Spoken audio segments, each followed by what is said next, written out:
Now, if you've ever wondered what happens when the galaxy decides to throw a party and forgot to invite common sense, well, welcome to the Galactic Arena Trials on Nexus Prime. Picture a coliseum the size of Manhattan, floating in space, where the universe's most lethal beings gather to beat each other senseless for the ultimate prize. And what might that prize be, you ask? Oh, just the chance to command the most feared creature in known existence. No big deal. Standing in the prep chamber, surrounded by beings that could bench press small planets, was Ember. Human. Female. 28 years old. Ranked 99th out of 100 participants. Yes, you heard that right. Dead last, with only one poor soul ranked below her, and that guy had already been eliminated in the preliminary rounds after accidentally setting himself on fire. Classic Tuesday in the galaxy, really. Ember was what you might generously call unremarkable. Average height, brown hair pulled back in a practical ponytail, wearing salvaged combat gear that had seen better decades. She looked like someone who'd wandered in looking for the space station's maintenance department and taken a wrong turn at certain death. The betting pools had her odds at roughly the same as finding a vegetarian at a barbecue convention. "Well, well, well," rumbled a voice that sounded like gravel being processed through a wood chipper. "Look what crawled out of the human colonies." Ember turned to face Thrax, a Krathari warrior whose biceps had biceps. He stood nearly 8 feet tall, covered in natural armor plating that made tank shells look like confetti. His species had conquered 43 star systems before breakfast on most days, and this particular specimen looked like he'd personally handled the conquering while doing one-handed push-ups. "Yeah, hi there, big guy," Ember said, not bothering to look up from checking her gear. "Nice. Everything. Very intimidating. I'm sure your mother's proud." The Krathari's orange eyes flared. "You mock me, human?" "Mock you? Oh no, I wouldn't dream of it. That would require me to take you seriously first." She finally glanced up, offering him a smile that was about as warm as vacuum. "But hey, thanks for stopping by to chat.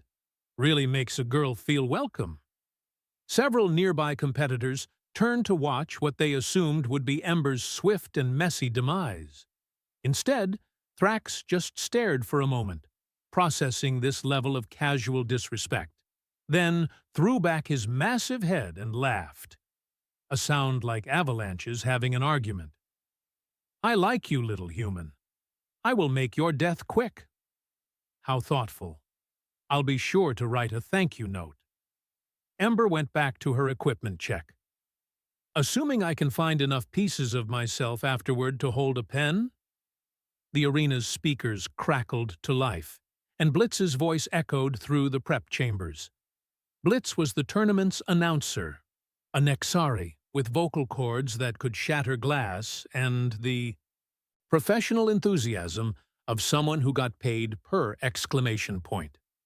"Ladies, gentlemen, and unclassifiable entities, welcome to the Galactic Arena Trials, where dreams come to die and legends are born from the ashes." "Subtle," Ember muttered. "Our contestants have traveled from the farthest reaches of known space for one prize.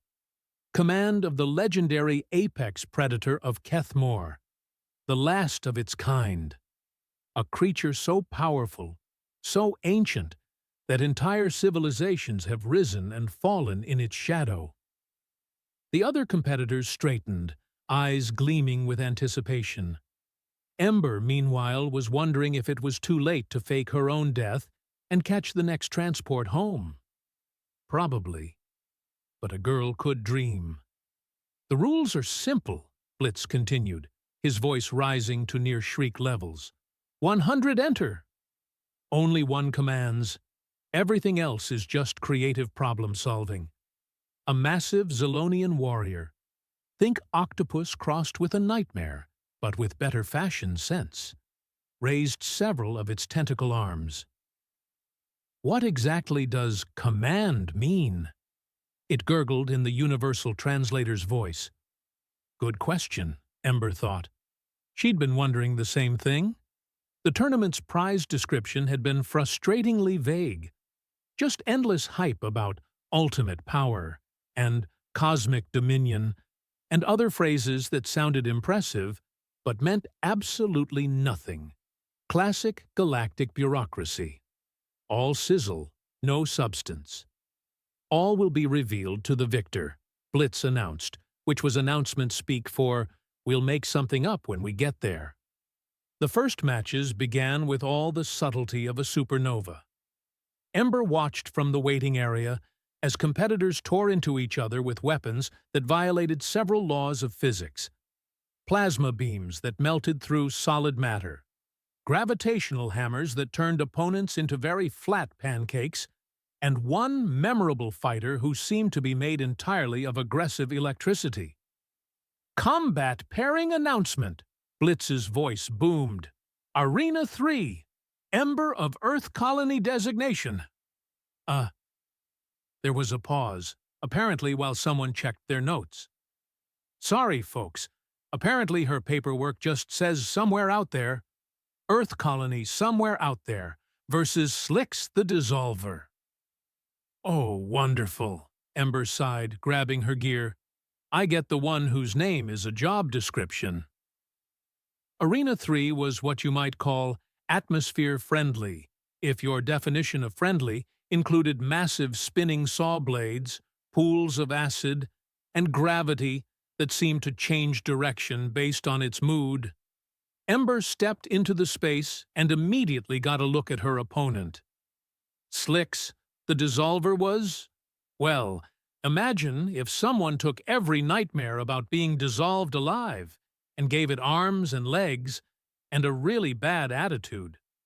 The creature was roughly humanoid, but seemed to be made of living acid, constantly shifting and bubbling, leaving smoking footprints wherever it moved.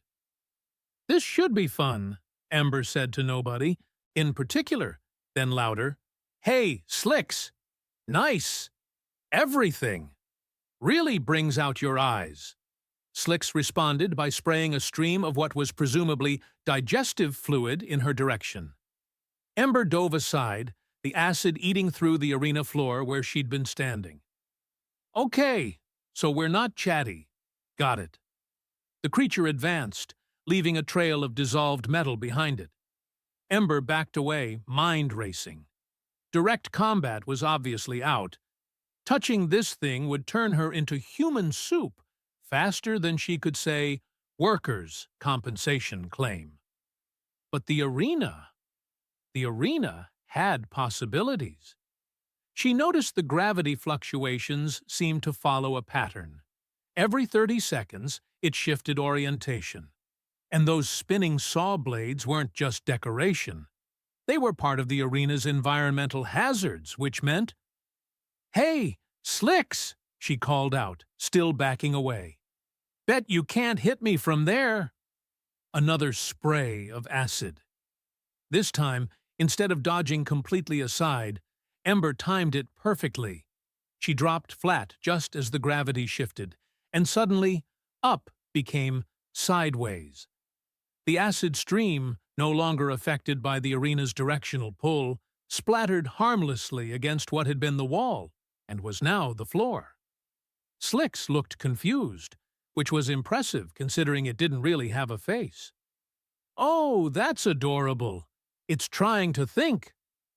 Ember had rolled to her feet, or rather, to her side, since the gravity was still sideways. "Let me help you out there, buddy." She sprinted toward one of the massive saw blades, Slicks pursuing with single-minded determination.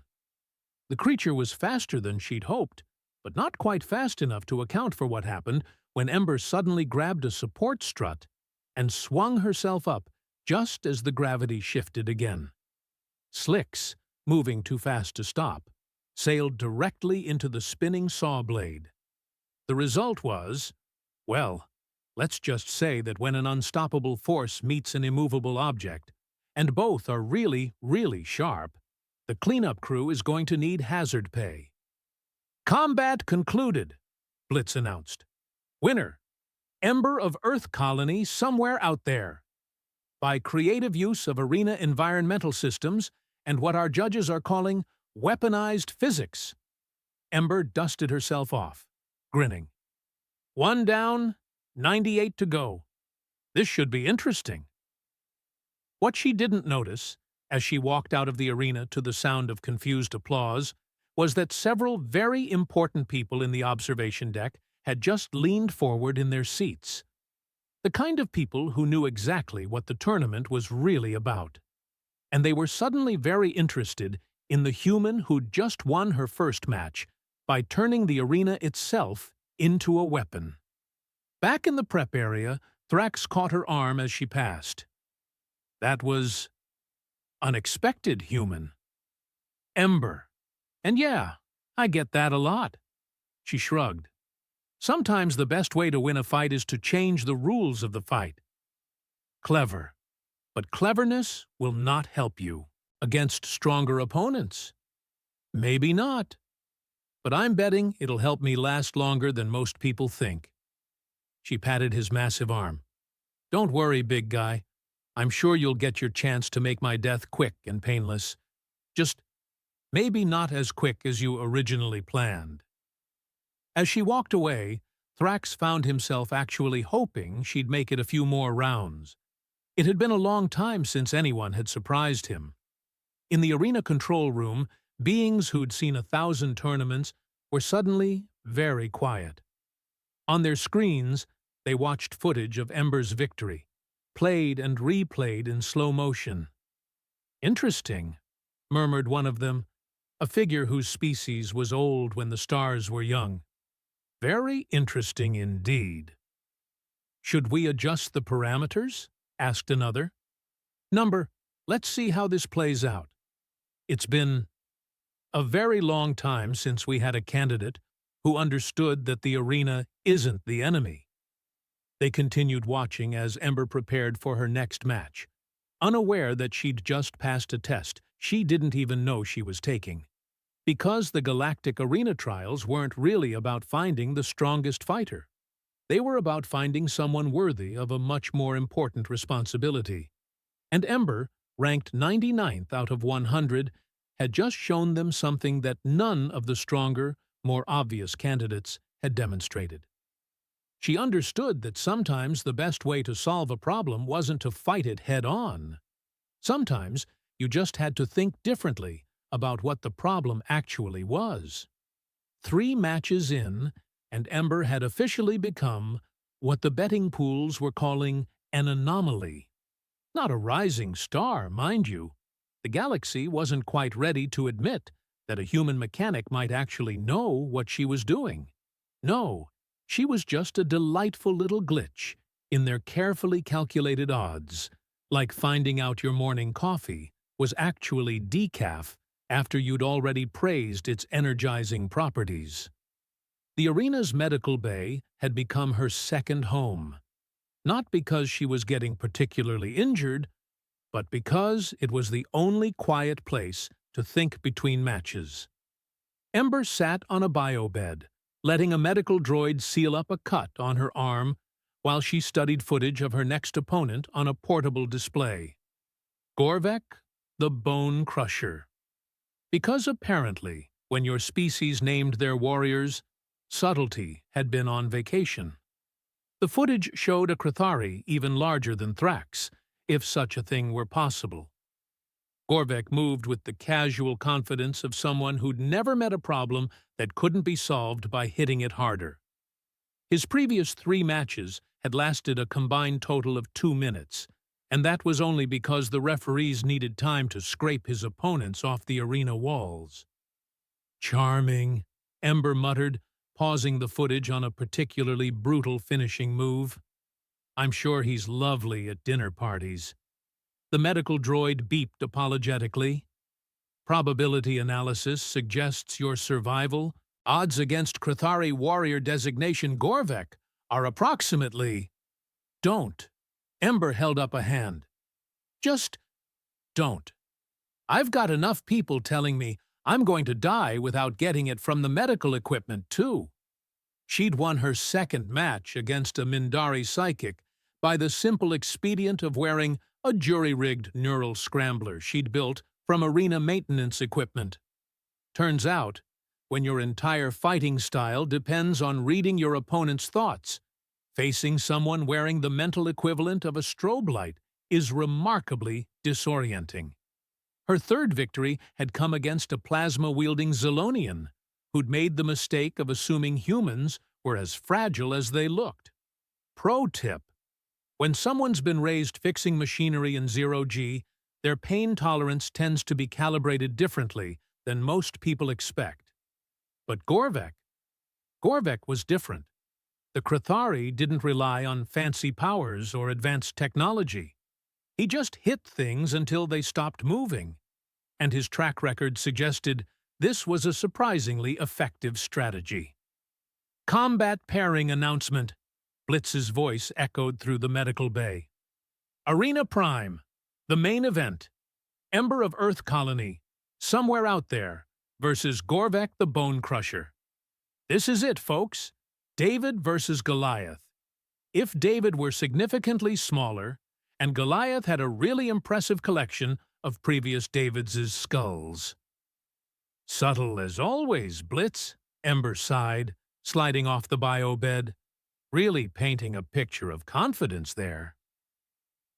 Arena Prime was the big one, the main coliseum where the serious matches took place.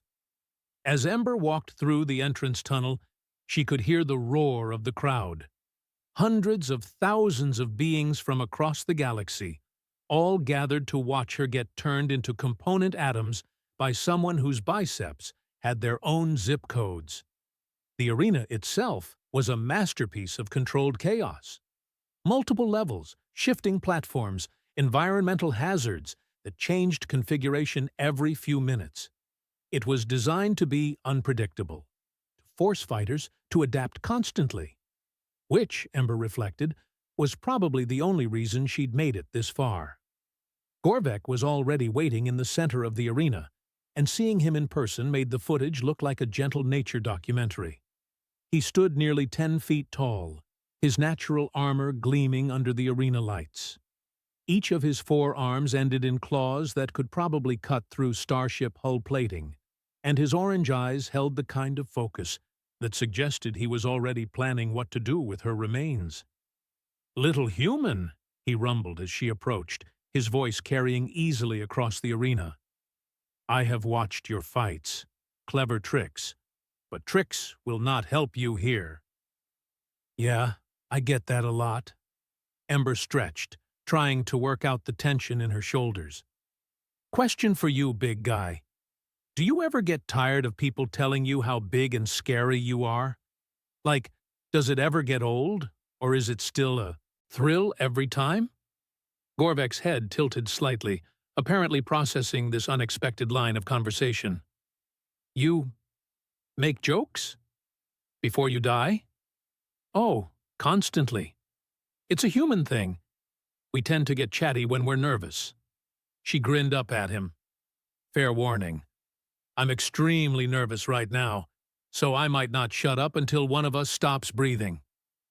For the first time in any of his matches, Gorvek actually paused. In his experience, opponents either cowered in fear, roared back in defiance, or tried to intimidate him with threats of their own. None of them had ever bantered. Combat begins in 3, 2, 1. Fight!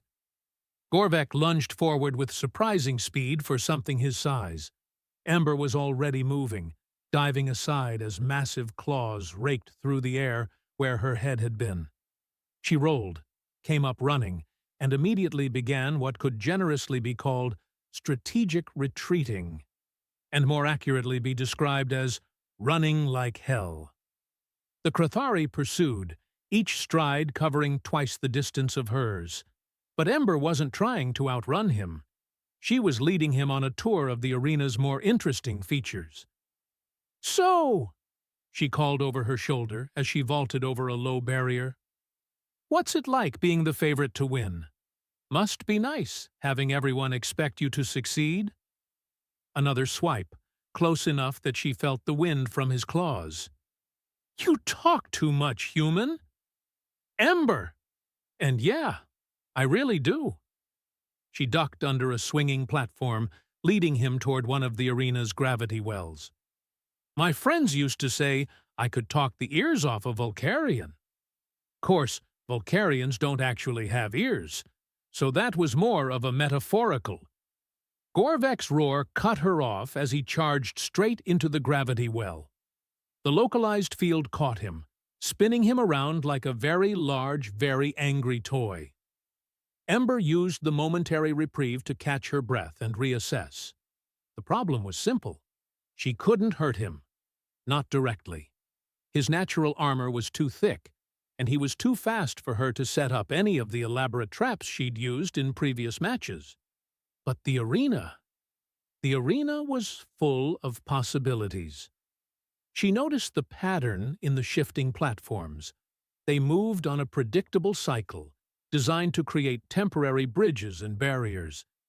And those energy conduits running along the walls weren't just decoration. "Hey, Gorvek!" she called out as he extracted himself from the gravity well, looking significantly more annoyed than before. "Bet you can't catch me in the next 30 seconds. I will do more than catch you, human. Ember sprinted toward the far wall, counting under her breath. 28. 26. The platforms were shifting, creating a staircase of sorts toward the upper levels. She leaped, grabbed the edge of a moving platform, swung herself up.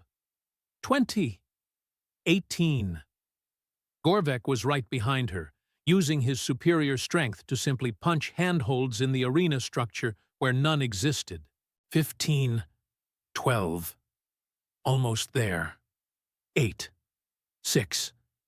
She reached the energy conduit junction box just as the platforms completed their cycle and began moving back to their original positions. 4. 3. Ember ripped open the junction box with her bare hands. Thank you. Years of emergency mechanical repairs, and began rapidly rewiring connections. 2. 1.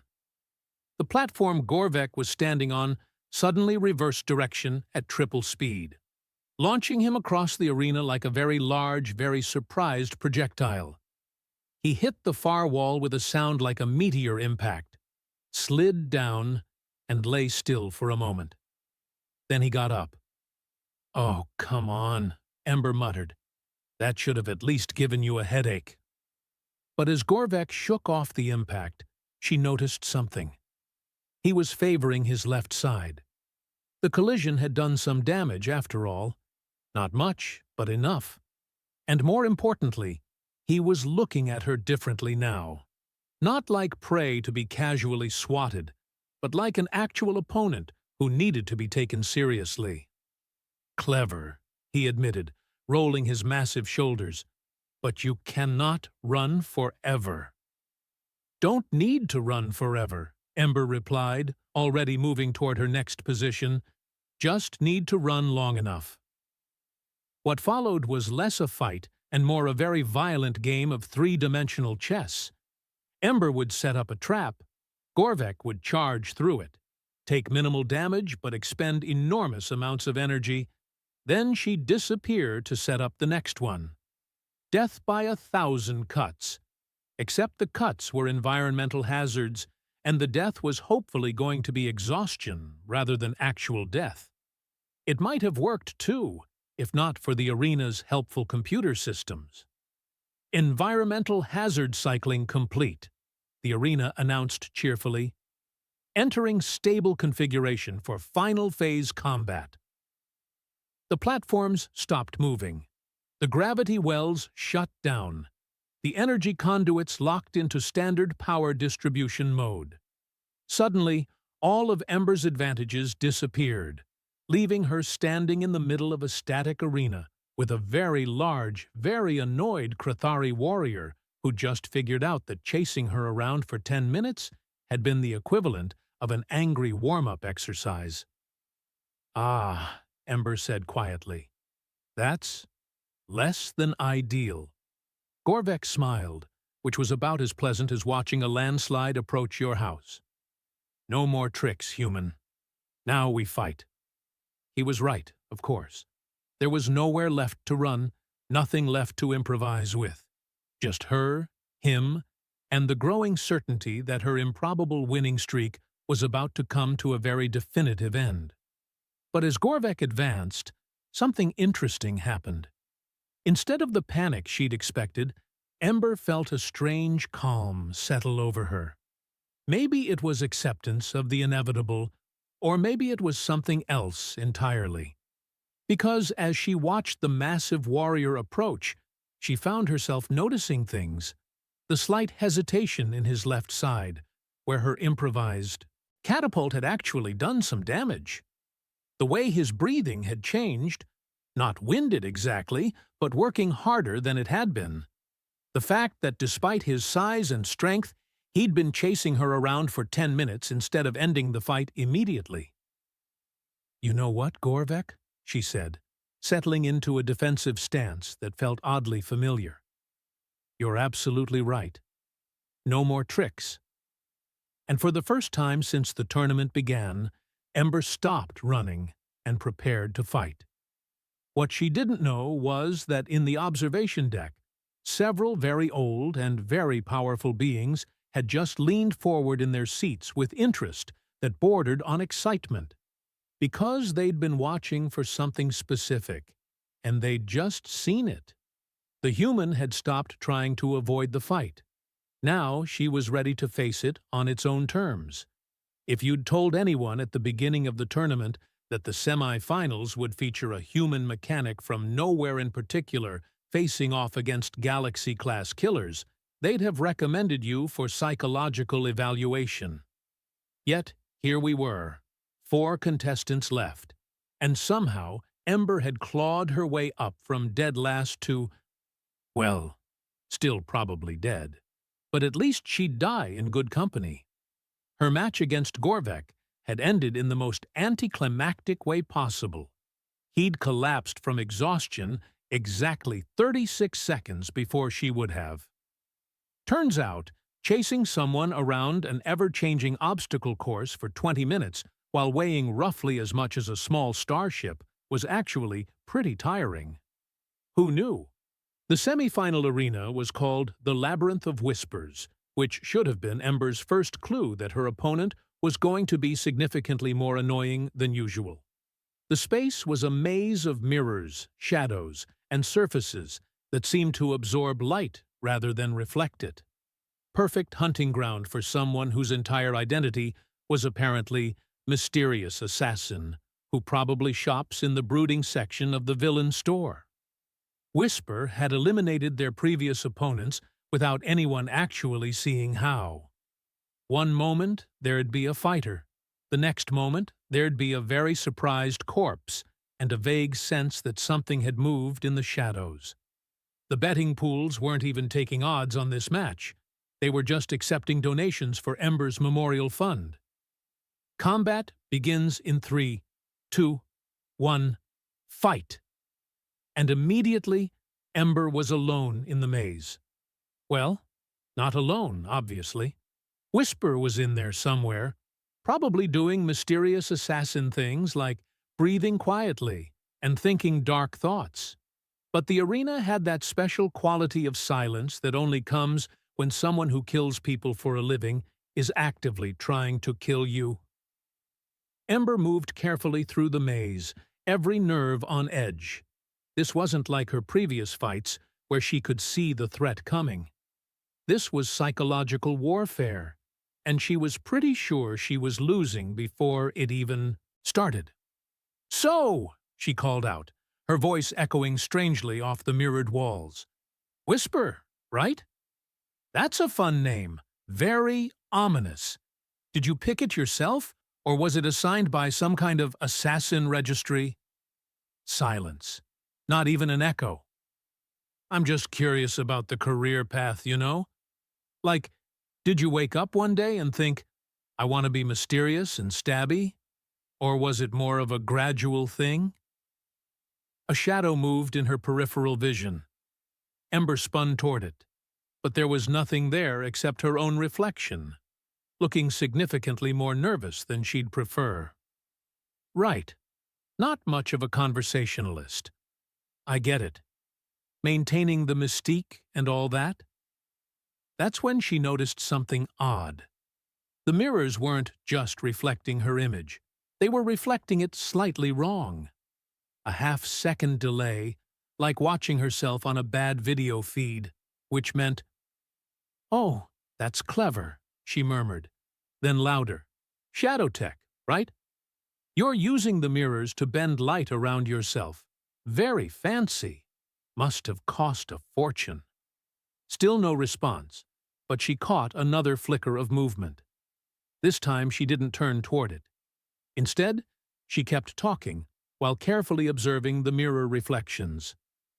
"You know what I love about advanced stealth technology? It's so advanced that it usually has really specific parameters. Like, I bet your fancy light-bending suit works great in controlled conditions, but it probably has some interesting quirks in a place like this." There, in the mirror to her left, a distortion that didn't match any of the others. A heat shimmer where there shouldn't be one. "For instance," Ember continued, slowly moving toward what looked like a dead end, "I bet it has trouble with rapid changes in ambient light levels." She'd been working on something while she talked. A small device cobbled together from components she'd salvaged from the arena's maintenance systems during her previous matches. Not exactly standard issue, but then again, neither was she. "The thing about mirrors," she said, activating the device, "is that they're really, really good at amplifying light." The device was simple. A modified power cell jury-rigged to discharge all its energy at once through a salvaged illumination panel. In a normal room, it would have produced a brief, bright flash. In a maze made entirely of mirrors. Well, let's just say that brief, bright flash became temporarily miniature star. The arena lit up like the inside of a fusion reactor. Every mirror caught the light and threw it back, creating a cascading explosion of brilliance that turned the entire space into a disco ball designed by someone with a physics degree and a sadistic sense of humor. Whispers stealth tech, optimized for stable lighting conditions, did exactly what Ember had hoped it would do when faced with rapidly shifting light from literally every direction. It gave up. For exactly 2.3 seconds, she could see her opponent clearly. Tall, slender, wearing form-fitting armor that seemed to be made of crystallized shadow, and looking extremely annoyed at having their perfect ambush ruined by what amounted to a really aggressive flashlight. 2.3 seconds was enough. Ember had already started moving before the light faded. Not toward Whisper, that would have been suicide, but toward the maze's central junction, where she'd noticed something interesting during her initial survey. The floor there was made of the same light-absorbing material as the walls, but it was slightly raised, which meant there was something underneath it, something that was probably connected to the arena's environmental systems. She hit the floor panel with both feet, putting all her weight behind the impact. The panel cracked, revealing a network of conduits and control circuits. Ember didn't hesitate. She grabbed the nearest power coupling and yanked it loose. The arena's lighting system died instantly, plunging the maze into absolute darkness. "Now we're even," she called out cheerfully. "No fancy tech for either of us. Just old-fashioned hide-and-seek." What followed was 10 minutes of the most terrifying game of cat and mouse in galactic tournament history. Ember couldn't see Whisper, but she could hear them. The soft whisper of fabric against stone, the almost silent footfalls that had given the assassin their name. And Whisper, deprived of their technological advantage, was discovering that hunting someone in complete darkness was significantly more challenging when your prey wasn't paralyzed with fear. Ember had spent years working in the cramped, dark spaces inside colony ships. She knew how to move quietly, how to navigate by touch, how to remain calm when surrounded by potentially lethal hazards she couldn't see. These were skills you didn't learn in assassin school. These were skills you learned by necessity, by surviving in places where one wrong move could kill you and everyone you cared about. The end came suddenly. Ember had been tracking Whisper's position by the nearly inaudible sounds of their movement, waiting for the right moment. When it came, the soft scrape of a boot against stone that told her exactly where her opponent was. She acted, not with a weapon, not with another improvised gadget. She acted with the most basic tool a mechanic possessed: her voice. "Hey, Whisper," she said quietly, from a position exactly 3 feet to the left of where she'd been a moment before. "Want to know the difference between an assassin and a maintenance worker?" Whisper struck at the sound, fast and lethal. Their blade cut through empty air exactly where Ember's voice had been. "An assassin expects their target to hold still," Ember continued from behind them. "A maintenance worker expects everything to try to kill them, so they never stay in one place very long." The second strike came faster, more desperate. Still nothing but air. "Also," Ember added, now from their right side, "maintenance workers are really, really good at improvising solutions to problems they can't see." That's when Whisper discovered that Ember had been doing more than just moving around in the dark. She'd been trailing a length of cable she'd pulled from the damaged floor panel, creating a web of tripwires throughout the junction area. The assassin went down hard, tangled in cables that hadn't been there moments before. In the darkness, they couldn't see to cut themselves free, and their struggles only made the situation worse. "Combat concluded," Blitz announced, apparently able to see through the darkness better than the contestants. "Winner, Ember of Earth Colony, somewhere out there. By tactical use of, I'm honestly not sure what to call that. Advanced hide-and-seek?" Emergency lighting flickered on, revealing Whisper suspended in a web of cables, like a very embarrassed spider. They looked up at Ember with what she assumed was professional respect, though it was hard to tell through their helmet. "Clever," Whisper said, speaking for the first time in the tournament. Their voice was surprisingly normal. No dramatic modulation or mysterious whisper effects. Just someone who sounded tired and maybe a little impressed. "I underestimated you." "Yeah, I get that a lot," Ember replied, helping untangle them from the cables. "No hard feelings? In my profession, losing means death. Today, losing meant learning something new." Whisper stood, brushing dust off their armor. "I consider that a fair trade." The other semifinal had been considerably more straightforward. Gorvek had faced Pyrion, the elemental fire being, in an arena that was basically a controlled volcanic environment. Fire versus overwhelming physical force. Physics had won, as physics tends to do, leaving Gorvek as the other finalist, which brought them to now, the Grand Colosseum, floating in space above Nexus Prime, with representatives from every major civilization in the galaxy, watching the final match between a human maintenance worker and a Krathari warrior whose hobby was collecting the bones of his enemies. The betting pools had finally given up trying to calculate odds and just started accepting artistic interpretations of how exactly Ember was going to die. Standing in the prep chamber, looking out at the massive arena that could comfortably hold a small city, Ember felt something she hadn't experienced since this whole mess started. Actual, genuine terror. Having second thoughts human? Gorvek rumbled from behind her. He'd been surprisingly cordial since their semi-final matches, treating her with the kind of professional respect one warrior shows another. Third and fourth thoughts, actually, Ember admitted. This is really happening, isn't it? You and me, final match. Winner takes the mysterious ultimate prize. Indeed, though I admit, I am curious what you will attempt this time.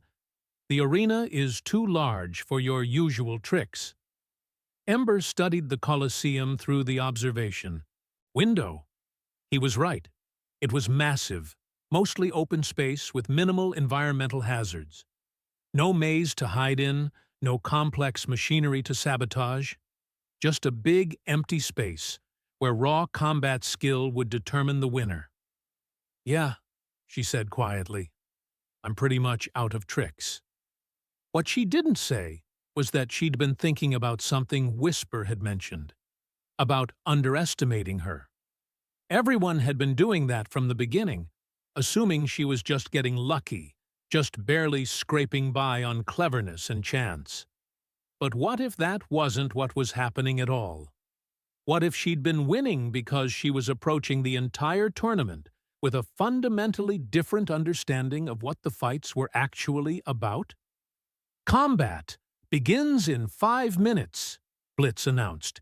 Contestants to your positions. Ember took a deep breath, squared her shoulders, and walked toward what was probably going to be her final arena. Behind her, Gorvek paused for a moment, watching her go. In all his years of combat, he'd never faced an opponent who seemed less concerned with winning and more concerned with understanding. It was, he reflected, either going to make this fight very easy or very dangerous. And despite himself, he was hoping for danger. You know that moment when you realize the test you've been taking isn't actually about the questions on the page?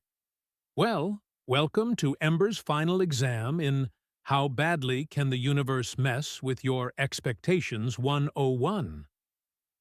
The Grand Colosseum erupted in cheers as she and Gorvek took their positions.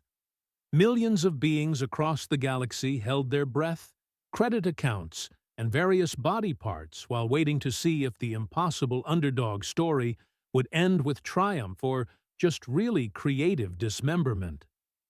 Ember looked across the arena at Gorvek, who was doing some kind of pre-fight ritual that involved flexing muscles she didn't know existed on any anatomically reasonable creature. The Krathri warrior had been nothing but professional throughout the tournament, but now his orange eyes held the focused intensity of someone who'd waited his entire life for this moment. Final combat begins in 3, 2, 1. Fight! What happened next could charitably be described as brief. Gorvek moved with the fluid grace of a landslide with anger management issues.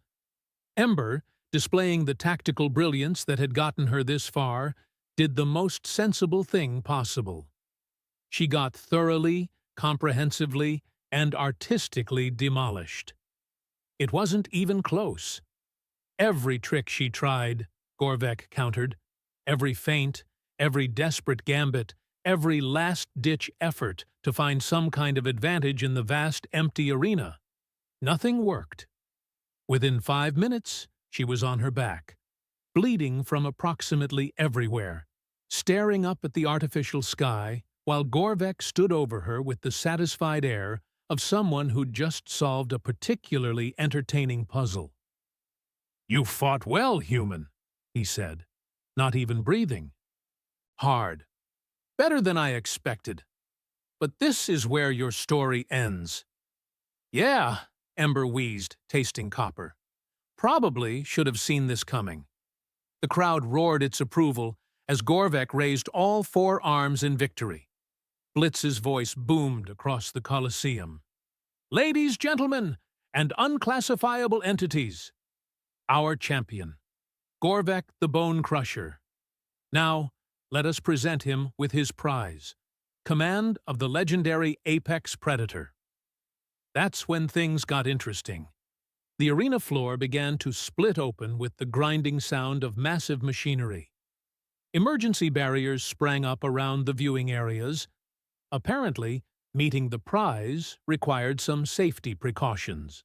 From the depths below came a sound that wasn't quite a roar, wasn't quite a scream, but definitely qualified as the kind of noise that makes your fight-or-flight response file a complaint with management. What emerged from the opening was, well, if nightmares had nightmares, this would be what they'd dream about during particularly stressful weeks. The apex predator was roughly the size of a space cruiser, with aspects of dragon, machine, and pure malevolent energy all wrapped up in a package that violated several conservation laws just by existing. Its hide shifted between scales and metal plating, crackling with power that made the arena's lighting seem dim by comparison. Eyes like dying stars focused on the arena floor, and when it opened its mouth, the sound that emerged could have been mistaken for the heat death of the universe having a particularly bad day. "Behold!" Blitz announced, his voice now noticeably more nervous. "The last of its kind. The ultimate predator. And now, Gorvek the Bone Crusher shall claim dominion over—" The apex looked at Gorvek. Gorvek, displaying the survival instincts that had kept his species alive through eons of galactic warfare, immediately tried to establish dominance through the traditional Krathari method of being bigger and louder than the problem. It didn't go well. What followed was less a battle and more a brief educational demonstration on why some problems can't be solved by hitting them really hard. The apex dispatched Gorvek with the casual efficiency of someone swatting a particularly annoying insect, then turned its attention to the rest of the arena. That's when Ember, still lying on the ground and leaking various important fluids, noticed something that everyone else had missed. The creature wasn't acting like a mindless killing machine. It was acting like something else entirely. "Hey!" she called out weakly, struggling to sit up. "Hey, you big, beautiful disaster!" The apex turned toward her, those cosmic eyes narrowing. Up close, Ember could see something in them that the crowd couldn't. Intelligence, yes, but also something that looked suspiciously like. "You're scared," she realized aloud. "You're terrified. This isn't about dominance at all, is it?" The creature's head tilted slightly, a motion that seemed almost curious. Ember forced herself to stand, despite every injury screaming at her to stay down. "They told everyone you were a prize to be won, a weapon to be controlled. But that's not what you are." She took a step closer to the massive creature, ignoring the way the crowd's cheers had turned to confused murmurs. "You're a parent." The apex's eyes widened, and for the first time since emerging, it didn't move to attack. "The trials weren't about finding someone strong enough to control you," Ember continued, pieces falling into place. "They were about finding someone who wouldn't try to control you at all." Behind the creature, partially hidden in the shadows of the arena floor opening, she could see them. 3 small forms huddled together. Apex cubs, barely larger than house cats, their scales dim with fear and hunger. "Your babies are sick," Ember said quietly, approaching slowly with her hands visible. "You need help, but everyone who's tried has wanted to own you instead of help you." The adult apex made a sound, not quite a growl, not quite a whimper, but something that spoke of desperation and hope in equal measure. Ember reached the cubs, kneeling carefully beside them. One was clearly injured, its breathing labored. Without hesitation, she began examining it with the same methodical care she'd use on damaged ship components. "Power coupling's loose," she murmured, finding a damaged biomechanical interface where the cub's organic and technological systems merged. "No wonder you're having trouble." Working quickly, She used techniques learned from years of emergency repairs to realign the damaged connections. The cub's breathing steadied, its scales brightening from dull gray to the same cosmic shimmer as its parent. The adult apex watched this entire process with the focused intensity of any parent watching someone help their child. When the cub opened its eyes and made a small, cheerful chirping sound, the massive creature's relief was palpable. "There we go," Ember said, gently stroking the cub's scales. "Much better." She looked up at the adult, meeting those ancient eyes directly. "I'm not here to command you or control you, but if you want, I could help you take care of them. Make sure they grow up safe." The apex studied her for a long moment, then slowly, carefully, lowered its massive head until it was level with hers. When it spoke, its voice was like distant thunder. "You would do this? Protect the young of another species?" "In a heartbeat," Ember replied without hesitation. "Someone's got to look out for the kids." The creature was quiet for another moment, then made a sound that might have been laughter. Humans, always turning conquest into adoption. And that's how Ember, ranked 99th out of 100 in the Galactic Arena trials, walked out of the Colosseum not as a conqueror, but as the galaxy's newest and most unlikely foster parent. The cubs, apparently deciding she was acceptable, had immediately claimed her as their new favorite climbing structure. The adult apex, whose name turned out to be something unpronounceable that roughly translated to "Starfire who guards the small," seemed content to follow along as they figured out this whole unconventional family situation. As they left the arena together, Ember couldn't help but laugh at the absurdity of it all. "Should have known," she muttered to herself. "Leave it to humans to turn fight the monster into adopt the monster's entire family." Behind them, the tournament officials were still trying to explain to confused spectators how exactly their gladiatorial combat had turned into an interspecies adoption ceremony. But that, as they say, is a different story entirely.